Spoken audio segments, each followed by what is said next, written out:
नमस्कार, मैं आस्था मेरे चैनल विंध्य राखी पर आपका स्वागत है।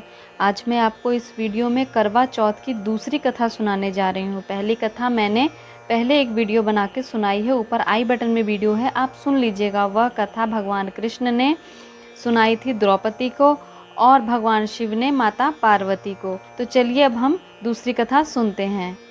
एक साहूकार था जिसके 7 बेटे और एक बेटी थी।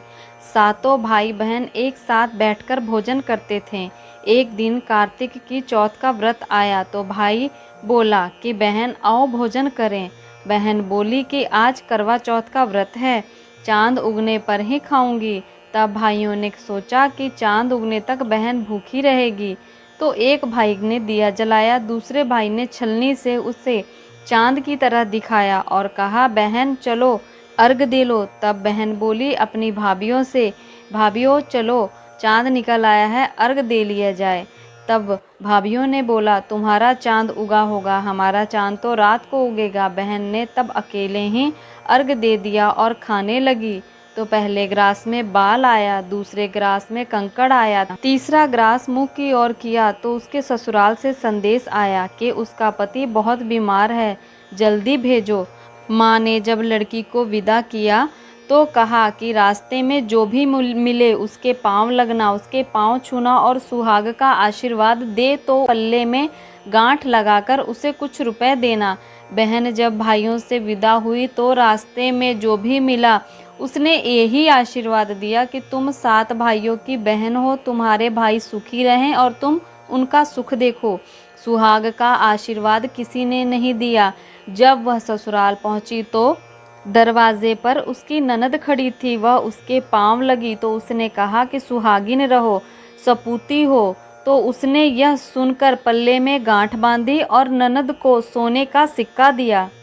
तब भीतर गई तो सासू ने कहा कि पति धरती पर पड़ा है, तो वह उसके पास बैठ गई और उसकी सेवा करने लग गई। बाद में सासू ने दासी के साथ बची कुची रोटियां भेज दी। इस प्रकार से समय बीतते बीतते मार्गशीर्ष की चौथ आई तो चौथ माता बोली करवा ले भाइयों की प्यारी करवा ले।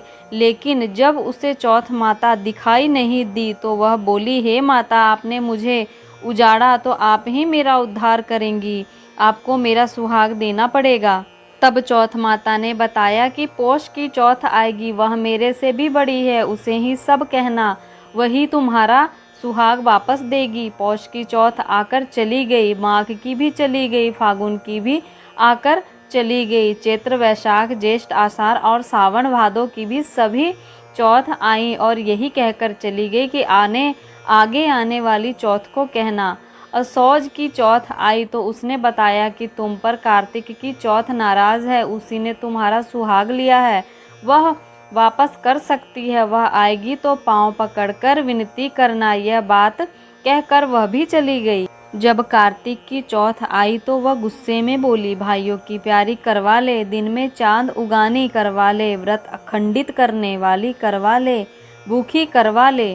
तो यह सुनकर चौथ माता को देखकर उनके पांव पकड़कर गिड़गिड़ाने लगी, हे चौथ माता, मेरा सुहाग तुम्हारे हाथ में है, आप ही मुझे सुहागिन करें। तो माता बोली पापिन हत्यारिन, मेरे पांव पकड़कर क्यों बैठ गई। तब बहन बोली कि जो मुझसे भूल हुई उसे क्षमा कर दो, अब भूल नहीं करूंगी। तो चौथ माता ने प्रसन्न होकर आँखों से काजल, नाखूनों में से मेहंदी और टीके में रोली लगी हुई निकाली और उसके पति पर छिड़क दिया। तो उसका पति उठकर बैठ गया और बोला कि आज मैं बहुत सोया। वह बोली क्या सोए, मुझे तो 12 महीने हो गए, अब जाकर चौथ माता ने मेरा सुहाग लौटाया। तब उसने कहा कि जल्दी से माता का पूजन करो। जब चौथ की कहानी सुनी, करवा पूजन किया तो प्रसाद खाकर दोनों पति पत्नी चौपड़ खेलने बैठ गए। नीचे से दासी आई, उसने उन दोनों को चौपड़ पासों से खेलता देखा तो उसने सासू जी को जाकर बताया। तब से सारे गांव में यह बात प्रसिद्ध हो गई कि सब स्त्रियां चौथ का व्रत करें तो सुहाग अटल रहेगा। जिस तरह से साहूकार की बेटी का सुहाग अटल किया, उसी तरह से चौथ माता सबको सुहागिन रखे। यही करवा चौथ के उपवास की सनातन महिमा है। इसी प्रकार व्रतों त्योहारों से जुड़ी हुई विधि, कथा और हिंदू धर्म से जुड़ी हुई बातें, उपाय, मंत्र, स्तुति, ये सब आपको मेरे चैनल पर जानकारियाँ मिलती रहती है। तो चैनल को सब्सक्राइब कर लें और बेल आइकन को प्रेस कर लें ताकि आने वाली सभी वीडियो आप तक पहुंच सके। धन्यवाद।